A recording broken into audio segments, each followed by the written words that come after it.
And viewers, hiding in Germany for the past month, rape accused and suspended JDS MP Prajwal Revanna, who left the country shortly after horrific sex crime allegations came to the fore, is playing the victim card now.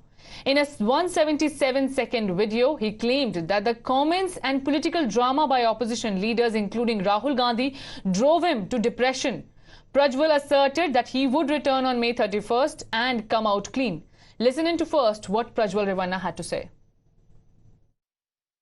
ಕಾಂಗ್ರೆಸ್ನ ಹಿರಿಯ ನಾಯಕರಾದಂಥ ರಾಹುಲ್ ಗಾಂಧಿ ಅವರು ಮತ್ತು ಹಾಗೂ ಎಲ್ಲ ಹಿರಿಯ ನಾಯಕರುಗಳು ಏನು open ವೇದಿಕೆಗಳಲ್ಲಿ ಈ ಒಂದು ವಿಚಾರಗಳನ್ನ ಪ್ರಚಾರ ಮಾಡೋದಕ್ಕೆ ಪ್ರಾರಂಭ ಮಾಡಿದ್ರು, ಚರ್ಚೆ ಮಾಡೋದಕ್ಕೆ ಪ್ರಾರಂಭ ಮಾಡಿದ್ರು, ಒಂದು ರಾಜಕೀಯದ ಪಿತೂರಿ ಮಾಡೋಂಥ ಕೆಲಸನ ಮಾಡಿದ್ರು. ಇದೆಲ್ಲ ನೋಡಿದಂಥ ಸಂದರ್ಭದಲ್ಲಿ ನಾನು ಡಿಪ್ರೆಷನ್ಗೆ ಹೋಗುವಂಥ ಕೆಲಸ ಆಯಿತು, ಐಸೋಲೇಷನ್ಗೆ ಹೋಗುವಂಥ ಕೆಲಸ ಮಾಡಿಕೊಂಡೆ. ಹಾಸನಲ್ಲೂ ಕೂಡ ಕೆಲವು ಶಕ್ತಿಗಳು ಎಲ್ಲ ಒಟ್ಟಿಗೆ ಸೇರಿಕೊಂಡು ಇವತ್ತು ನನ್ನ ಮೇಲೆ ರಾಜಕೀಯದ ಒಂದು ಪಿತೂರಿ ಮಾಡೋಂಥ ಕೆಲಸ ಮಾಡೋಂಥದ್ದು ಇರ್ಬೋದು. ರಾಜಕೀಯವಾಗಿ ನಾನು ಏನು ಬೆಳೀತಾ ಇದ್ದೀನಿ, ನನ್ನ ಕುಗ್ಗಿಸ್ಬೇಕು ಅನ್ನೋ ಒಂದು ರೀತಿಯಲ್ಲಿ ಇವತ್ತು ಏನೇನು ಒಂದು ಪ್ರಕರಣಗಳಲ್ಲಿ ಅವರು ಎಲ್ಲರೂ ಕೂಡ ಒಂದು ಭಾಗಿಯಾಗುವಂಥ ಕೆಲಸಗಳನ್ನ ಮಾಡಿಕೊಂಡ್ರು. ಹಾಗಾಗಿ ಇವನ್ನೆಲ್ಲ ನೋಡಿದಂಥ ಸಂದರ್ಭದಲ್ಲಿ ಇದ್ದಿದ್ದು ಇನ್ನೂ ಒಂದು ಆಘಾತ ಆಗೋಂಥ ಕೆಲಸ ಆಗಿ ನಾನೇ ಒಂಚೂರು ದೂರ ಇದ್ದೆ.